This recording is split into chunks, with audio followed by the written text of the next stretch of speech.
Bonjour à tous et bienvenue à Boisvert Radio. Aujourd'hui, c'est l'émission numéro 32 de la saison 2 de Boisvert Radio. Ça fait un bail qu'on n'a pas parlé de soccer à Boisvert Radio et ça tombe bien puisque ça brasse dans le monde du soccer présentement.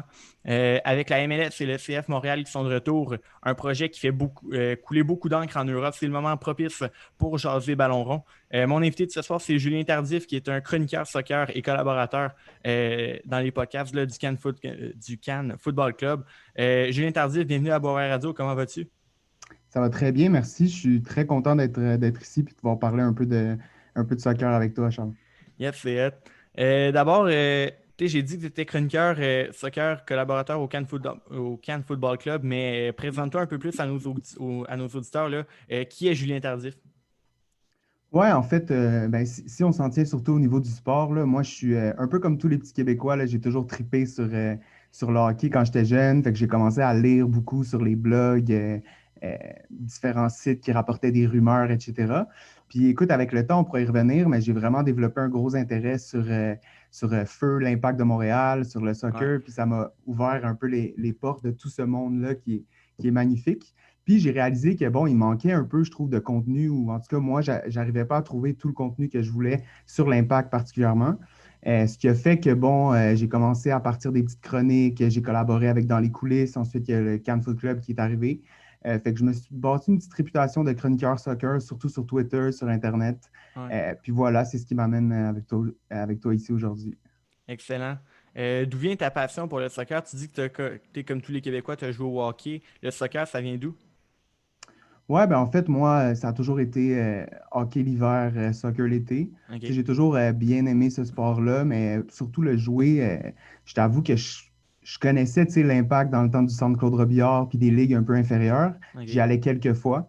Mais je te dirais que mon amour pour le club est vraiment arrivé à peu près en même temps un peu avant, là, mais quand même au moment où le club a passé en MLS. Je suis allé au Stade Saputo.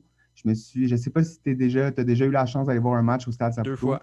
Deux fois, OK. Moi, Ouais. j'ai des billets dans la 132 avec les Ultras. OK. Puis c'est vraiment l'ambiance, les chants, le fait de crier, de courir pendant 90 minutes qui m'a fait tomber en amour complètement. Fait que je te dirais que mon intérêt vraiment majeur part de là. À partir de ce moment-là, j'ai eu des billets de saison, puis je suis le club de très, très, très près depuis ce temps-là. OK. Ah, c'est le fun. Moi, je suis allé, si je ne me trompe pas, deux fois au Stade Saputo. Une fois, au début là, de la MLS, là, je me rappelle une game contre les Sanders de Seattle où genre Lamar Eagle était avec l'Impact. Puis Ah l'Impact ouais. avait gagné. Puis je suis retourné il y a 2 ans, en 2019, je pense, contre New York City. Puis ça n'avait pas été un très, très, très beau match, là. Une défaite, je pense, de 2-0. Puis l'Impact n'avait pas été là pantoute. Non, c'est sûr qu'on peut prendre des mauvais matchs, là, surtout que, disons que depuis que l'Impact est en MLS, je pense qu'ils en ont perdu plus qu'ils en ont gagné, là. Fait Ouais. qu'on peut être malchanceux, mais quand même, là, je te dirais aussi que, de mon expérience, les matchs en soirée, un mercredi soir, des matchs de championnat canadien, c'est toujours les matchs où il y a le plus d'électricité, où on sent quelque chose dans le stade. Puis, tu sais, je suis allé souvent au Centre Bell, puis j'adore le Canadien de tout mon cœur, mais ce que j'ai ressenti en étant dans les ultras puis en chantant pendant 90 minutes, je ne l'ai jamais ressenti ailleurs. Fait que je te dirais que c'est ça qui m'a fait tomber en amour. Ouais, c'est vrai. Le hockey, c'est comme un spectacle. Tu t'assis, tu regardes. Tandis qu'au soccer, on dirait que les partisans sont comme plus connectés avec les joueurs par justement les chants puis ben, comme par exemple les Ultras en sont un bon exemple, là. Exact, tout à fait. On se sent comme impliqué, on sent, Ouais, tu l'as bien dit, une connexion avec les joueurs. Puis, tu sais, il y a quand même aussi l'espèce de tradition qu'à la fin du match, les joueurs vont venir applaudir le cup qu'on ouais, ouais. appelle, où il y a les ultras. Fait que ça crée quand même une certaine connexion. Puis, tu sais, quand tu as des joueurs québécois, beaucoup, mais aussi francophones, ça facilite ce lien-là. Ouais. Euh, Fait que je te dirais que ça s'est bâti d'année en année, puis c'est encore plus fort aujourd'hui, là. Une petite pointe subtilement envoyée aux Canadiens quand tu as des joueurs québécois et francophones. Toujours. Euh, Parlons du CF Montréal, parce que oui, le feu impact le CF Montréal cette saison. Tu es justement, depuis des années que tu suis l'Impact, tu es très bien placé là, pour en parler. D'abord, on va revenir au début de la saison morte, quand le rebranding a été annoncé par Kevin Gilmore. L'Impact de Montréal devient le CF Montréal, un nouveau logo, un nouveau chandail. Toi, quel est ton avis là-dessus? Parce qu'on sait que c'est un sujet qui a divisé énormément les fans. Exact. Puis écoute, je te dirais que mon avis est assez mitigé, c'est-à-dire, moi, je pars de l'idée, ben, je veux dire tout d'abord, Impact de Montréal, c'est un nom que j'ai proche du cœur, que j'ai toujours adoré. J'aimais le logo, j'aimais les couleurs. Donc moi, je ne voyais pas nécessairement la nécessité d'aller changer ça. Par contre, on le sait que l'Impact a des difficultés économiques, de la difficulté à remplir son stade s'il n'y a pas une vedette comme Didier Drogba dans notre équipe ou un Zlatan dans l'autre équipe. A une difficulté aussi à attirer des partenaires corporatifs, ce qui est quand même nécessaire dans une ligue comme la MLS. Donc, partant de là, je peux comprendre la volonté de Joey Saputo de dire, OK, mais si je continue à faire la même chose constamment, je ne peux pas m'attendre à des résultats différents. Donc, cette logique-là, moi, je suis capable de la comprendre. Après, il y a plein de niveaux sur lesquels c'est beaucoup plus difficile pour moi d'être capable de comprendre tout ce qui est derrière le rebranding. C'est-à-dire, changer le logo, OK. Changer le nom, ça peut aller. Mais là, de changer le nom puis d'y aller pour club de foot, quelque chose qui est Ça fait inédit plus carrément, qu'on n'a jamais international. vu. Oui, c'est ça, mais international, club de foot, ça veut rien dire nulle part. Ouais. Tu sais, football club, j'aurais pu comprendre, j'aurais pu me rallier, même si c'est anglophone, c'est quand même un terme FC, tu sais, qui est international, justement. J'aurais pu le comprendre. Donc, c'est sûr que le bout club de foot vient un peu moins me chercher. Par contre, je te dirais un point que je pourrais qualifier de positif, euh, cette espèce de concept autour de l'hiver, les flocons, le froid. Je te dirais pas que les flocons me font triper, mais on est quand même l'équipe la plus au nord. On est une équipe, on a Ouais. l'hiver, on vit l'hiver.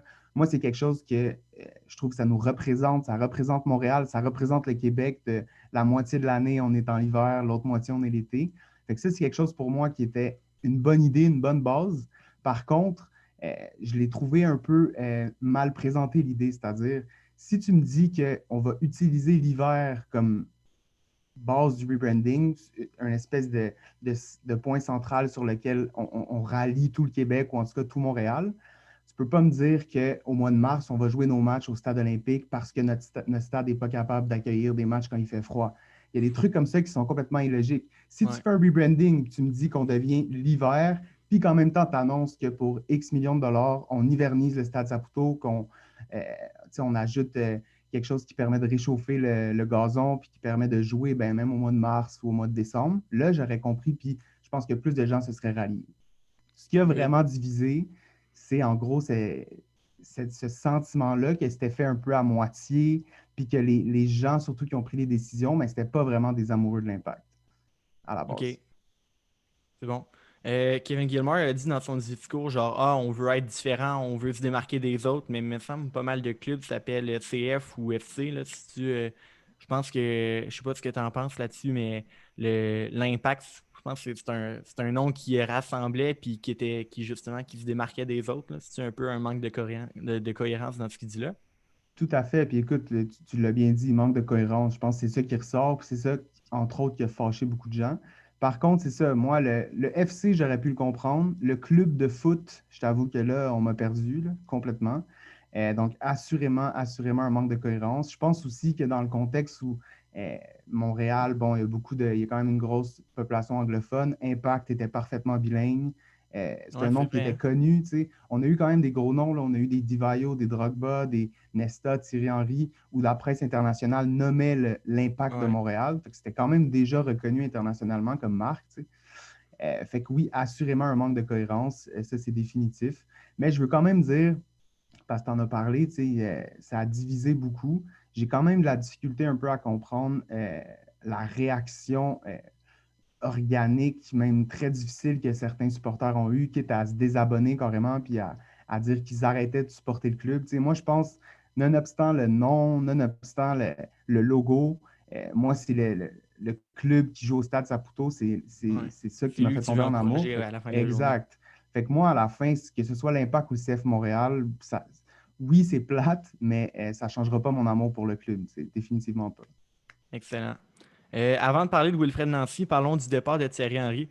Le CF, qui entre autres avec le rebranding, veut s'internationaliser. Avec le départ de Thierry Henry, ça va pas un peu à contresens? Ouais, définitivement. Je pense que ça aurait été vraiment bon pour Kevin Gilmore, pour le CF Montréal, de pouvoir avoir Thierry Henry comme face de ce rebranding-là. Mhm. Je pense qu'ils comptaient vraiment là-dessus. Ça leur a fait mal, c'est Ouais, sûr.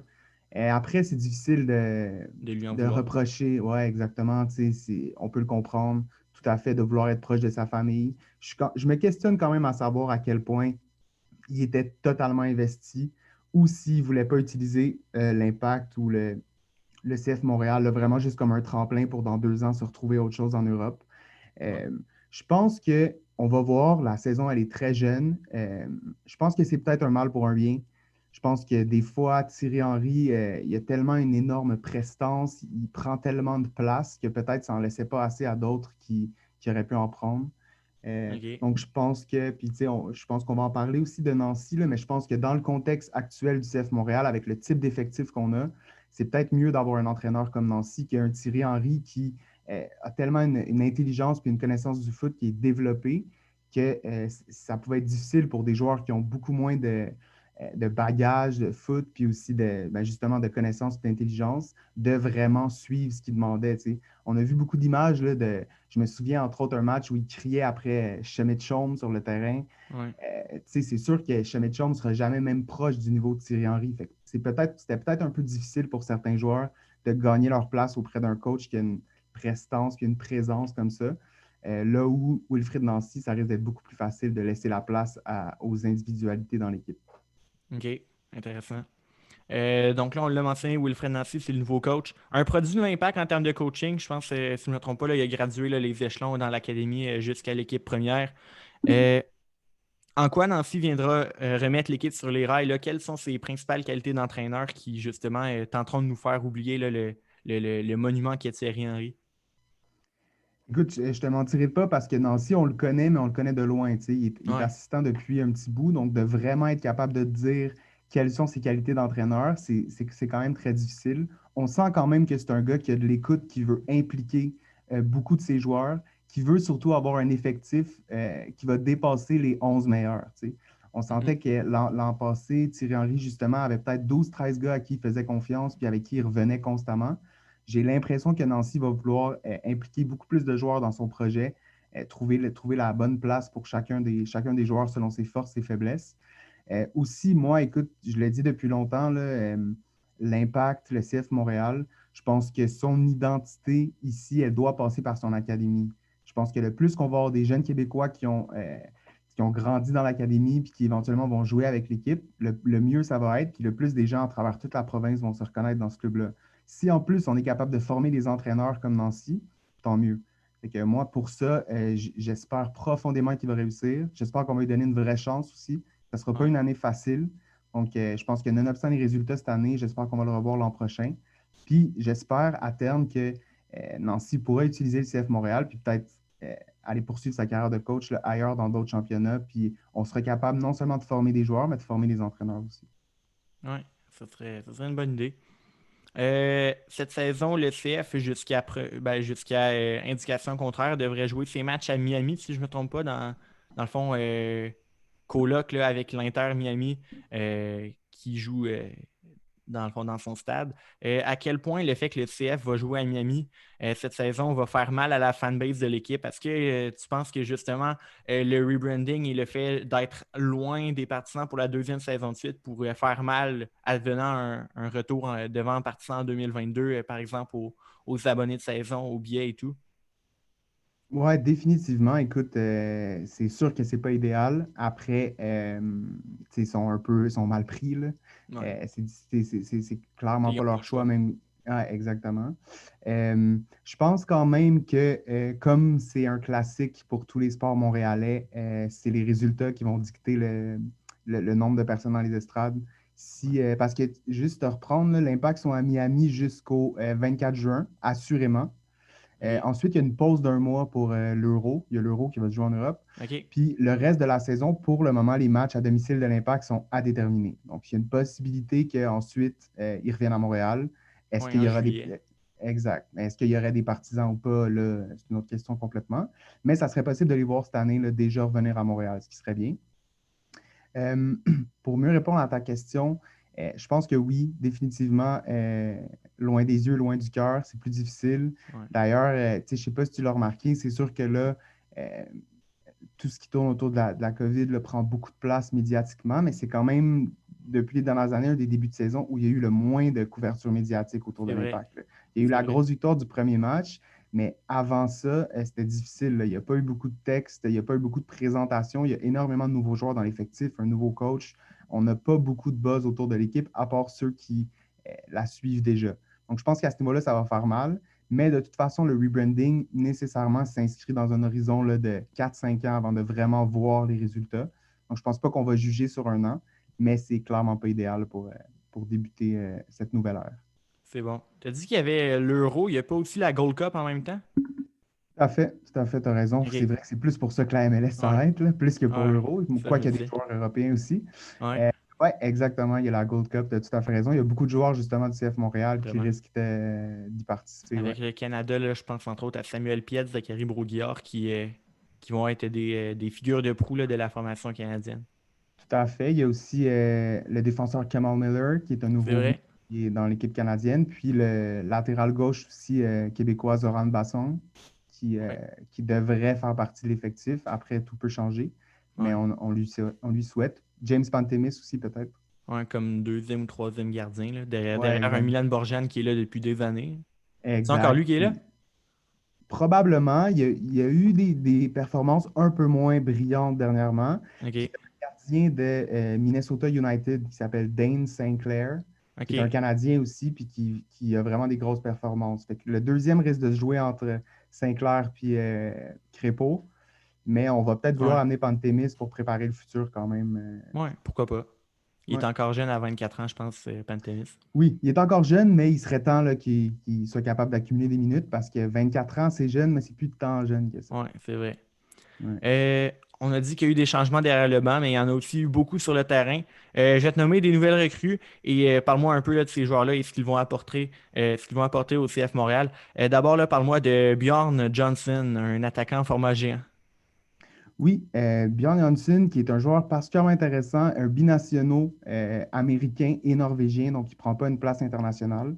C'est un gars, sont assez rares ces joueurs-là, mais pratiquement là, depuis 5-6 ans, chaque année, il change d'équipe. Euh, mais OK. chaque année aussi, il va marquer au moins 10 buts. Peu importe s'il est partant, s'il n'est pas partant. Là, il nous arrivait du championnat de Corée du Sud. Il a joué aussi en Norvège, évidemment. Il a Ouais. joué un peu partout, en Europe, en Asie.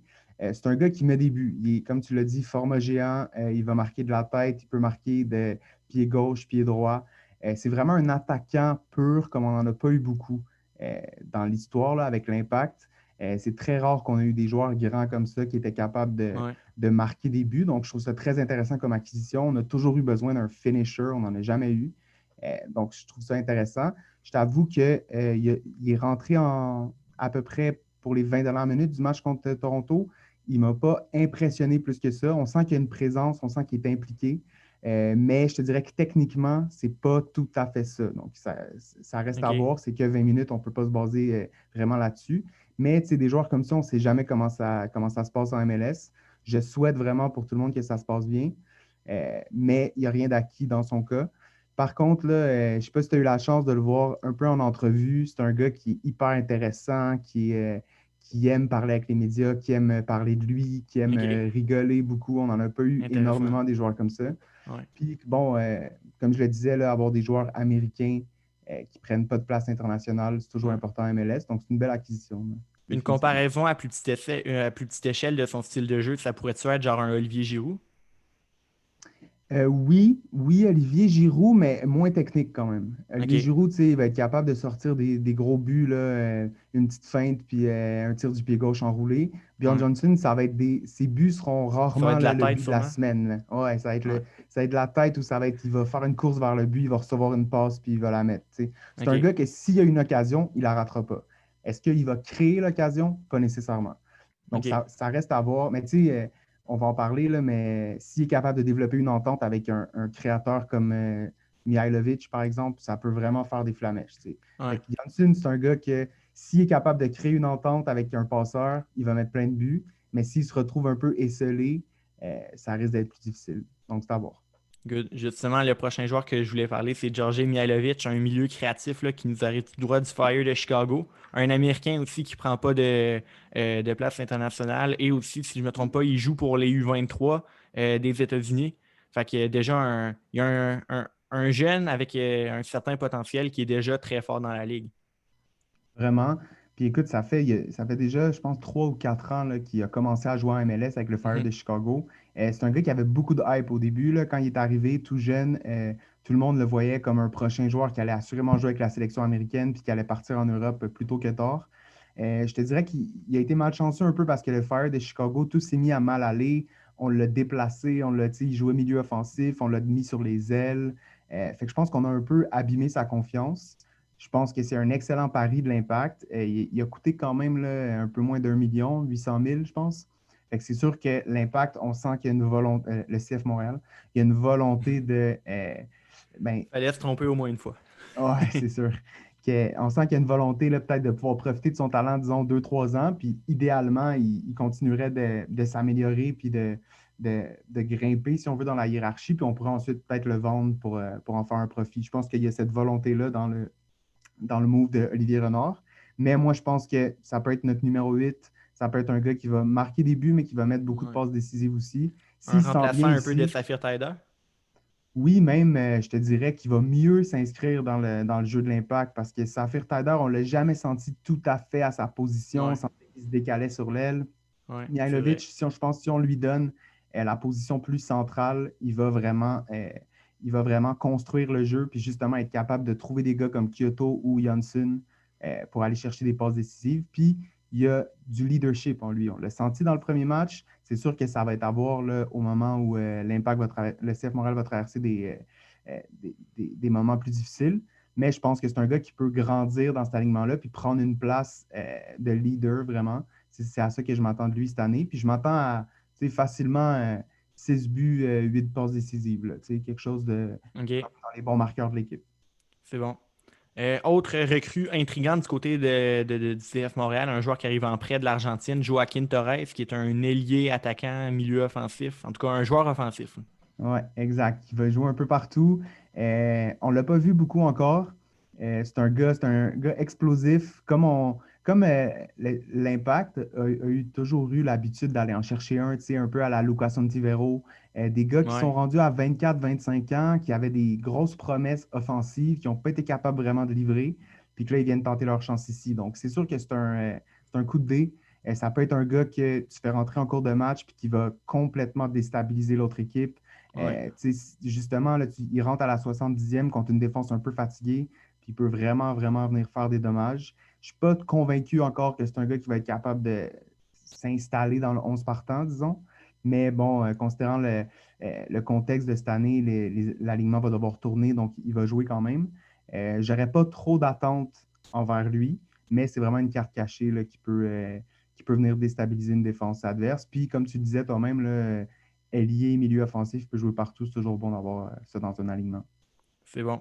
Et finalement, là, pour ce qui est des nouveaux joueurs, Olivier Renard a ajouté également deux défenseurs centraux là, de bon gabarit, si je ne me trompe pas, là, Kamal Miller, le Canadien, et le Slovène Aljaz Struna qui arrive du Dynamo de Houston. Euh, ils vont être surtout complémentaires au Joel Waterman, Louis Binks et Rudy Camacho qu'on a déjà. Quels sont, ben, dans le fond, quel genre de joueurs sont Kamal Miller et Aljaz Struna? Mais écoute, Kamal Miller, d'une part, là, il va s'installer assez rapidement dans le 11 partant. C'est un Canadien. C'est un gars qui est content de revenir au Canada. C'est un autre qui a énormément de leadership. Il est relativement à l'aise balle au pied aussi. Il va être capable de relancer l'attaque. Il a un bon pied gauche aussi, un peu comme Louis Binks. Je pense que ça va être vraiment le trio de tête, là. Binks, Camacho et Kamal Miller. Surtout Ouais, dans un contexte où Nancy commence avec une défense à 5. ouais, à 5. Ouais, d'après moi, ça va vraiment être les 3 premiers défenseurs. Kamal Miller, honnêtement, c'est une excellente acquisition d'Olivier Renard. Vraiment, là, d'être capable d'aller chercher un Canadien puis un gars qui a envie de jouer ici, c'est toujours, Ouais. Puis il toujours est très encore jeune important. aussi. Encore jeune et Exactement, bon potentiel. 23 ans, quelque chose comme ça, exact. Ouais. Non, c'est vraiment une excellente acquisition. Tu vois, Kiki Struna, Kiki étant son surnom, Ouais. c'était surtout, on s'entend, pour se débarrasser de Maxi Urruti, Ouais. avec qui ça a pas super bien fonctionné. Kiki Struna aussi. euh, Fait que je pense que ça va être une belle profondeur. Tu sais, on l'a vu, il est rentré en fin de match contre Toronto pour venir protéger l'avance. Je pense que ça va être un gars comme ça aussi. Euh, L'alignement là, du CF Montréal est très, très jeune. Donc, d'être capable d'aller chercher un vétéran qui a quand même joué quelques années en MLS, qui connaît la ligue, je pense que c'est bon pour tout le monde. Tu sais, je pense pas que c'est un gars qui va être ici à long terme. Mais dans le contexte où Maxi Urruti, ça ne fonctionnait vraiment plus, puis qu'on a d'autres options à l'attaque, c'est excellent d'aller se renforcer défensivement avec Kiki Struna. Excellent. Le CF Montréal a gagné son premier match 4-2 contre le Toronto FC. Projetons-nous sur le reste de la saison maintenant. Vois-tu le CF Montréal poursuivre sur sa lancée après le premier match? Ou est-ce que quel genre de saison tu t'attends d'eux? Euh, écoute, je pense que je t'ai perdu. Oh, ben je OK, peux. bon, OK. c'est de retour, excuse-moi. Écoute, je suis sûr que tu l'as vu, là, pratiquement tous les experts de la MLS ont placé le CF Montréal dernier. En bas. Exactement. Donc, je pense que c'est quelque chose qui, historiquement, là, à l'Impact, a toujours servi. Dès que l'Impact est underdog, ils s'en servent puis ils sont capables de surprendre. Je ne pense pas non plus qu'il faut se faire trop de fausses attentes, c'est-à-dire avec autant de nouveaux joueurs dans un effectif, avec autant de changements, avec le contexte de jouer loin de la maison, assurément, en tout cas, la première partie de la saison. On ne peut pas s'attendre à trop de miracles. Quand même, je pense qu'on peut être positif. Je pense qu'il y a assez de profondeur dans cet effectif-là pour être capable de survivre aux matchs qui vont s'enligner assez rapidement. Encore une fois, le CF Montréal peut profiter d'une association de l'Est qui est un peu plus faible que l'Ouest là, à première vue. Moi, je pense que ce n'est pas du tout impossible de croire que l'Impact peut se faufiler en séries éliminatoires. Je pense qu'ils vont se battre là, justement pour ces 6, 7, 8e spots dans l'association de l'Est. Puis, écoute, comme je te disais, je pense que le fait que tout le monde les a placés derniers, ils ont imprimé ça, ils l'ont accroché dans le vestiaire, puis ça va leur servir de motivation. Commencer avec une grosse victoire comme ça contre Toronto, on ne peut pas demander mieux. Ça fait plaisir à tout le monde, puis ça donne une bonne énergie pour commencer. C'est sûr qu'il va falloir enligner, si on bat Toronto, puis on va se faire ouvrir à Nashville la semaine prochaine, ça ne va pas servir à grand-chose. Mais quand même, je pense que l'Impact peut se maintenir là, dans le groupe près des séries éliminatoires. Après, ça va dépendre comment va la saison, mais c'est pas vrai que je les vois derniers, là, pas du tout. Excellent. Au soccer, il y a comme un mercato continuel, là. Les dirigeants d'équipe et les joueurs sont toujours en train de négocier pour peut-être des transferts lorsque la période, justement, va ouvrir. Faisons le point sur le mercato du CF Montréal. Il y a eu des rumeurs concernant certains joueurs récemment, peut-être Mathias Pellegrini qui était à Miami ou d'autres joueurs. Qu'est-ce que tu peux nous dire là, sur les rumeurs, sur les joueurs possibles qu'on pourrait bientôt voir rejoindre le CF Montréal? Ouais, ben, si je reviens vite sur Mathias Pellegrini, là, qui est un jeune joueur désigné de l'Inter Miami. Mhm. euh, L'Inter Miami, en fait, a été pénalisé parce qu'ils sont allés chercher un joueur européen l'an dernier, Blaise Matuidi, qui ont amené comme un joueur TAM, c'est-à-dire qu'il n'était pas joueur désigné, mais finalement, la Ligue, en analysant son contrat, a déterminé que non, c'était bien un joueur désigné. Donc, ils avaient un quatrième joueur désigné duquel ils devaient absolument se départir avant le début de la saison. C'est ce qui a créé les rumeurs, entre autres, avec le CF Montréal, parce que Inter Miami ne veulent pas perdre les droits sur ce joueur-là. Donc, il y avait cette volonté-là de le prêter en MLS, possiblement. Par contre, là, je pense qu'en voyant à quel point l'Inter Miami était mal pris, les équipes ont essayé de l'obtenir à rabais. C'est probablement ce qu'a essayé de Ouais, faire Olivier Renard, là, et, étant le fin renard qu'on connaît, excuse pour le jeu de mots. c'est bon. Euh, Donc, finalement, c'est ça. Pellegrini a été. Ils ont racheté son contrat, je mets des guillemets, là, parce que ce n'est pas un vrai rachat. Ils l'ont prêté en USL pour la saison à Fort Lauderdale, puis il va revenir à Miami plus tôt que tard. Mais ce qui est intéressant là-dedans, c'est quand même, considérant qu'il était lié par des rumeurs avec le CF Montréal, fait qu'on comprend qu'Olivier Renard possiblement rechercherait un autre joueur offensif. Ouais. T'en parlais, là, Désigné. il y a le. Ouais, exactement. Euh, Par contre, honnêtement, moi, je pense qu'il ne faut pas s'attendre à du renfort d'ici là, le mois de mai, le mois de juin. Tout ça va réouvrir ensuite à la fin de l'été. On va être plus avancé dans la saison. Donc là, on va voir vraiment quelles sont les faiblesses de l'impact, où l'équipe a besoin d'aide. Mais moi, je ne m'attends pas à un nouveau joueur désigné cette année. OK. Peut-être cet été, si jamais, écoute, il y a un joueur en fin de contrat qu'on est capable d'aller chercher. Mais j'ai l'impression que dans le contexte actuel, en étant incapable d'avoir des recettes au guichet, là, c'est-à-dire de recevoir l'argent des Mhm. billets semaine après semaine, je ne pense pas que Joey Saputo va pour le moment ouvrir le compte en banque pour aller chercher un autre joueur désigné. Je pense qu'il va falloir se contenter douanièrement puis espérer que nos joueurs qu'on a pour le moment sont capables de créer de l'offensive. Sinon, Renard de plus en plus commence à apprécier les échanges inter-MLS. Je pense que s'il est capable d'aller chercher un autre joueur canadien ou américain là, qui ne compte pas comme un joueur international, qui peut améliorer la profondeur ou venir combler un besoin, il va le faire certainement. Mais moi, je ne m'attends pas à de grosses acquisitions, là, du moins pas avant la fin de l'été. C'est bon. On a, on a un joueur désigné, puis c'est Wanyama, puis Wanyama, il est arrivé après que Tyler soit parti, hein? Ça se peut-tu? Non, il est arrivé un peu avant. Il est arrivé au OK. début de la Fait qu'on dernière a comme saison. eu, on a comme eu, il y a eu Tyler qui était le seul joueur désigné. Wanyama est arrivé, ça fait deux, puis après Tyler est parti, fait qu'on est revenu à un. Mais dans la Ouais, MLS, le maximum, c'est trois. exactement. OK. Tu peux en avoir un quatrième qui est les jeunes joueurs désignés. Donc, il doit OK. être moins de 22 ans, puis son salaire maximum, je ne me souviens plus c'est combien exactement, mais il y a un salaire maximum. Donc, tu peux te rendre à 4. Mais bref, moi, c'est peut-être plus là que je verrais Olivier Renard aller jouer, là. OK. On Ouais. voit qu'il recrute vraiment des jeunes joueurs, qu'il essaie de. Ça a toujours été ce qu'il a fait, même quand il était en Belgique. Il va chercher des jeunes joueurs un peu méconnus en espérant les revendre à profit là, quelques années plus tard. Fait que moi, je m'attendrais peut-être à ça, à ce qu'il aille chercher un jeune joueur désigné de moins de 22 ans qui va être capable d'avoir un impact tout de suite, puis qu'on va revendre éventuellement. Excellent. Ce sera tout pour le CF Montréal. Parlons d'un projet là, de Super League très controversé de l'autre côté de l'Atlantique. Avant de parler là, de toute la controverse, là, explique rapidement aux auditeurs c'est quoi la Super League, c'est quoi le projet, qu'est-ce que ça implique et quelles équipes y participent. Ben, y Ouais, en participaient, fait, mais en tout cas, ils ouais. participaient, ouais, ils ont participé l'instant de 48 heures. Ouais, Ben écoute, c'est un projet on en entendait parler par quelques bribes là, depuis 2 ans à peu près, mais c'était toujours au stade des rumeurs. Puis là, c'est vraiment tombé, je pense que c'était à la fin de la semaine dernière. En fait, les 12 des peut-être 15 plus grands clubs d'Europe quittaient carrément la Champions League puis l'Europa League, dans le fond, quittaient l'UEFA pour ouais, créer leur propre ligue fermée. C'est-à-dire qu'ils resteraient chacun dans leur championnat. Les clubs anglais resteraient en Angleterre, les clubs espagnols en Espagne, etc. Mais au lieu de jouer la Champions League avec toutes les ligues d'Europe, ils auraient leur propre ligue fermée avec des matchs au milieu de la semaine, plus de matchs garantis. Puis, dans le fond, chaque année, ils pourraient inviter 2 ou 3 clubs à participer à cette Super Ligue-là avec eux.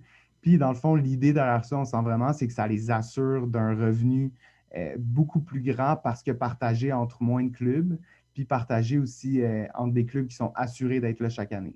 Mais c'est vraiment euh, tuer un peu l'esprit du foot, qui est à dire que n'importe quel club, techniquement, peut se qualifier en Champions League, peut se rendre jusqu'au bout puis gagner les grands honneurs. C'est souvent les mêmes clubs qui finissent par y arriver, on s'entend parce qu'ils sont hyper riches. Mais il y avait cette volonté-là de tuer cette possibilité-là, de réunir seulement les plus grands clubs entre eux, puis de faire leur ligue fermée pour partager les revenus. C'est vraiment ça l'idée à la base de la Super League. ok, c'est bon. Puis les équipes qui participaient, c'était Real Euh, Madrid, FC Barcelone, Atlético. exact, en Espagne. En Angleterre, les deux Manchester, Ouais, Liverpool, ouais. Chelsea, Arsenal qui était un peu là, mais qui sont pas vraiment bons finalement. Tottenham, Exactement, tout à fait. Les 6 clubs Juventus, anglais, puis les ouais. deux Milan. Exactement. Puis écoute, c'est sûr que le PSG en France est Ouais. invité, mais a refusé. Même Bayern chose pour aussi. Bayern. Possiblement Dortmund aussi qui aurait été Ouais. invité.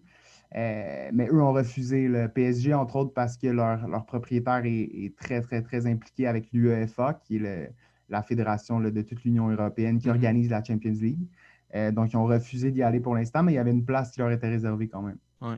C'est pour ça que tu as dit 12 des 15 meilleurs. Exactement. Mettons Arsenal 15e, ben t'as PSG, Dortmund, puis Bayern Munich qui sont meilleurs. Ouais, exact. Quoique Arsenal a quand même déjà gagné certains titres. Une équipe comme Tottenham n'a pratiquement jamais rien gagné. Donc, Ouais, c'est peut-être eux qui ont encore moins d'affaires là. c'est Mais vrai. bon, c'est surtout que, tu sais, on l'a vu, là. Je pense que même ceux qui ne suivent pas vraiment le soccer, on en a entendu parler tellement ça fait réagir dans les derniers jours.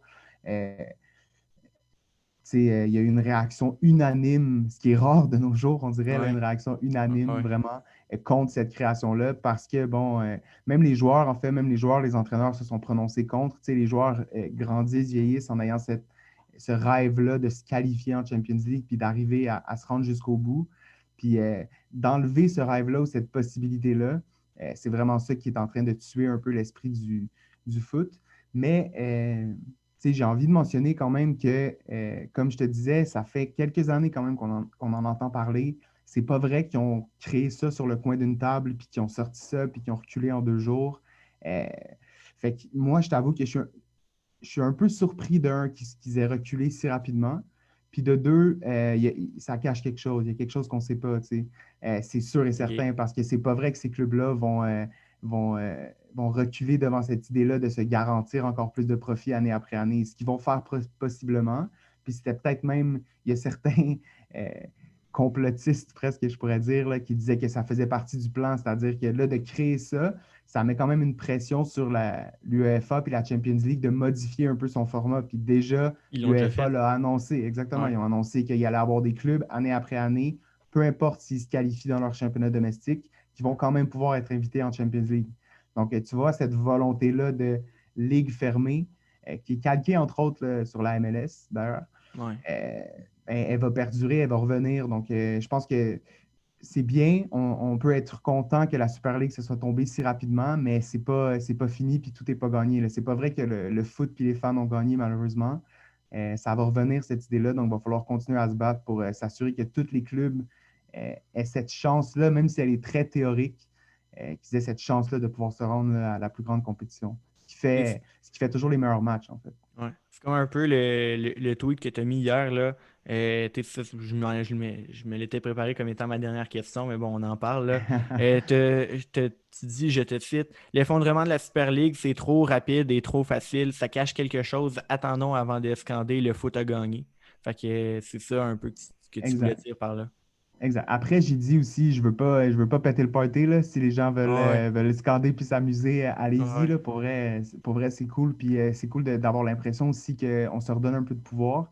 Mais c'est tellement des géants, puis c'est tellement des millions et des milliards qui sont impliqués dans des projets comme ça, que c'est pas vrai que, comme je t'ai dit, qu'en 48 heures, les gens ont dit qu'ils n'étaient pas contents, fait qu'ils reviennent en arrière. C'est trop facile. C'est trop facile, puis c'est jamais facile comme ça. Fait que ça cache autre chose. Tu l'as dit toi-même, ils ont déjà changé le format de la Champions League. Ils vont continuer à le modifier petit à petit jusqu'à temps qu'on se retrouve avec une Super League qu'on n'aura pas vu venir. Ben, écoute, il y a probablement un entre-deux là, à aller chercher. Ouais. C'est sûr que dans le contexte actuel où il y a des joueurs, Erling Haaland là, va se faire acheter possiblement 200 millions par un de ces Ouais. gros clubs-là. Fait que c'est sûr que ces clubs-là ont besoin de revenus pour pouvoir continuer à dépenser des montants astronomiques comme ça sur des joueurs. Tout le système a un peu pas de bon sens. Et ce qu'il faudrait, c'est une réforme en profondeur du système. Ça, j'y crois pas non plus vraiment. Donc, écoute, on va se rapprocher un moment donné d'une Super League qui aura un autre nom et une autre forme. Mais en attendant, on peut quand même profiter de cette petite victoire-là. Ben, par réforme, là, j'ai envie de bondir là-dessus. Qu'est-ce que tu veux Mhm. dire par réforme complète du système là, du soccer européen? Ben écoute, c'est parce que tu sais, les plus puristes, là, à la base, la Champions League, c'était le champion de chaque ligue européenne, Ouais. le seul champion qui OK. s'affronte dans un tournoi. Tu sais. Fait que les plus puristes te diraient qu'ils voudraient revenir à ça. Puis je t'avoue qu'il y a quelque chose de beau, je trouve, puis justement de pur là-dedans. Mhm. Après, c'est le fun de voir les matchs entre les grosses puissances. Puis, tu sais, on les a nommés. Il y a 6 clubs anglais qui méritent d'y être chaque année. Puis, il Ouais. y a une place pour seulement 4, des fois 5. Fait que c'est sûr que c'est pas évident.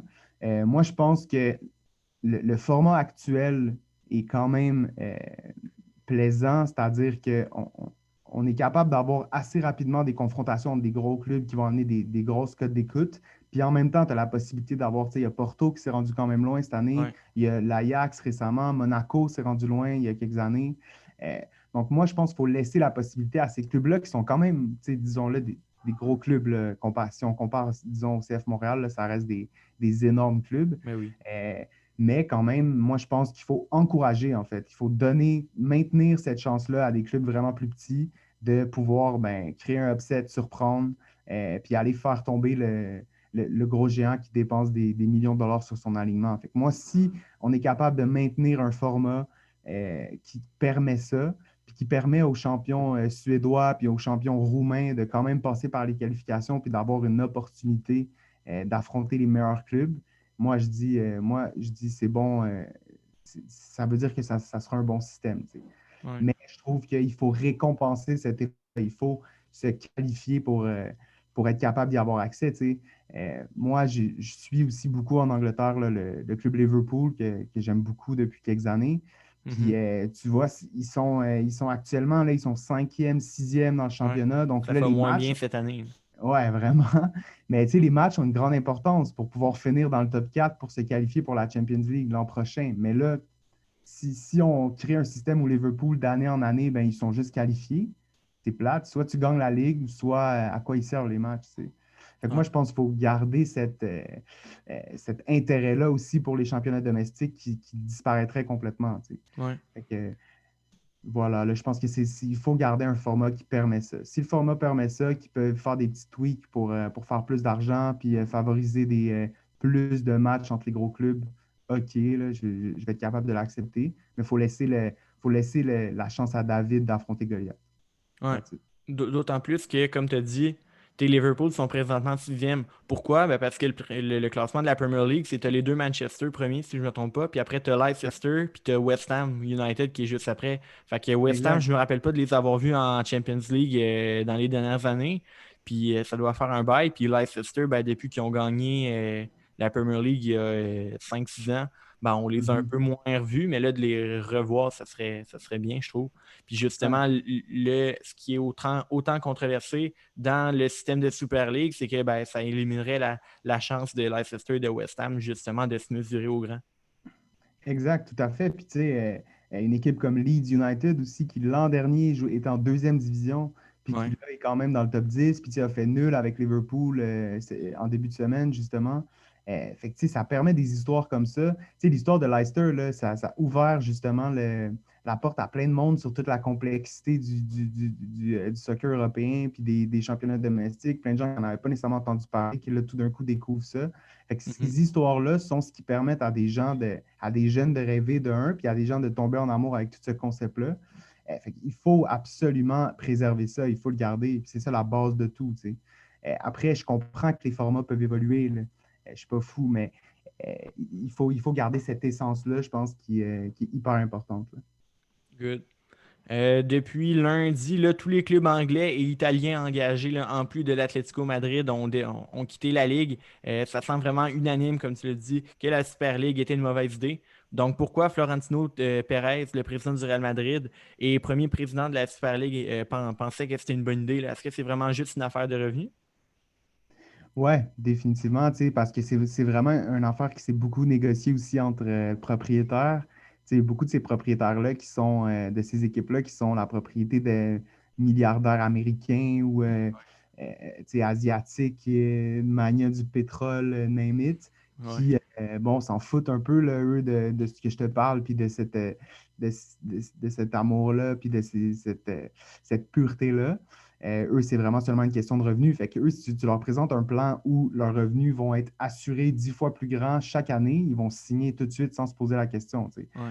Fait que, mais comme je te dis, est-ce que vraiment c'est que ça, puis c'est des gens un peu déconnectés qui ont signé ça autour d'une table, puis que là, ils ont reculé après devant la ferveur populaire? Il y a un peu de ça, mais il y a aussi, tu sais, des fois, tu vas vraiment trop loin pour après t'assurer de pouvoir régler au milieu. Tu sais, t'en demandes énormément, comme ça, au final, t'en as un peu moins que tu avais prévu, mais t'en as quand même gagné un peu. Fait que c'est sûr qu'il y a un peu de ça là-dedans parce que euh, ils ont beau être déconnectés puis dans leur tour d'ivoire, ils sont pas fous non plus. Là. Ouais. Ils ne pouvaient pas s'attendre à ce que tout le monde soit d'accord. Là. C'est sûr que quand tu crées un changement comme ça, puis le rebranding du CF Montréal en est un exemple probant, là, les réactions ont été quand même majoritairement Ouais. négatives. Ça aurait été facile ben, pas facile, mais il aurait pu reculer rapidement. Puis, mais généralement, non. Quand tu fais des changements comme ça, c'est sûr et certain que la majorité des réactions vont être négatives. C'est sûr qu'ils s'y attendaient. Probablement que l'unanimité leur a fait reculer beaucoup plus rapidement que ce Ouais. qu'il y aurait. Euh, mais bon, voilà. Moi, Florentino Pérez aussi, qui est un des seuls là, qui était impliqué là-dedans, qui n'a pas encore démissionné.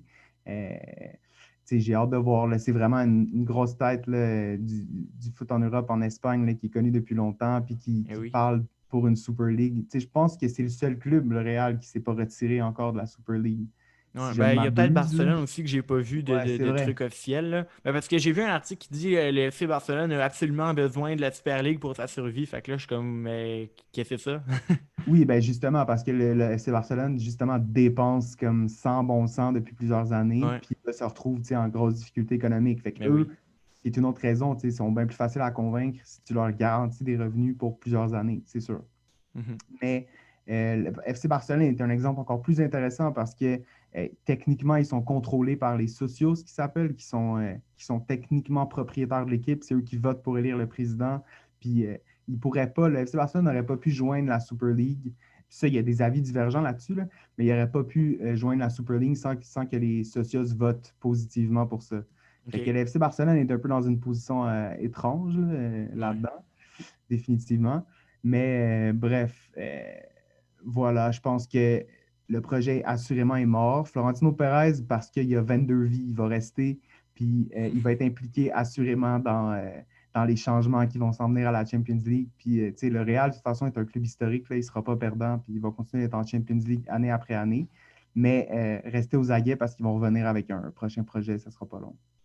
Excellent. Donc, ça, ma dernière question, c'est quel est l'avenir justement de la Super League? Parce que là, il reste juste le Real puis FC Barcelone. Quelle est la suite? Ben là, t'en as parlé, c'est une modification lentement mais sûrement du format de la Champions League qui va euh, encore là, lentement mais sûrement mais se transformer vers une Super League en étant plus fermée, mais en donnant encore là, accès à des petits clubs là, vers une possible montée vers la gloire. Exactement. Tu sais, la Super League aurait été un projet qui est mort dans l'œuf, mais je suis sûr que quand on va regarder, tu sais, dans 5 10 ans, on va se souvenir de ce petit projet de la Super League. Qui a J'ai duré vraiment hâte deux de jours. voir exact qui aura duré 2 jours. Tu sais, je pense qu'on regardera où on est rendu la Champions League. Puis j'espère que ce ne sera pas la Super League tu sais, créée à travers la Champions League, comme tu le disais. Euh, J'espère honnêtement que non, tu sais, mais je pense que le monde dans lequel on vit actuellement, il veut ça. Les plus gros s'enrichissent au détriment des plus petits. Puis tu sais, le foot a toujours été un peu une espèce tu sais, je ne veux pas faire mon Micro de poète, là, mais un société, peu. Ouais, je sais pas. exactement, tout à fait. Ou Ouais. une métaphore de nos sociétés, justement, tu sais.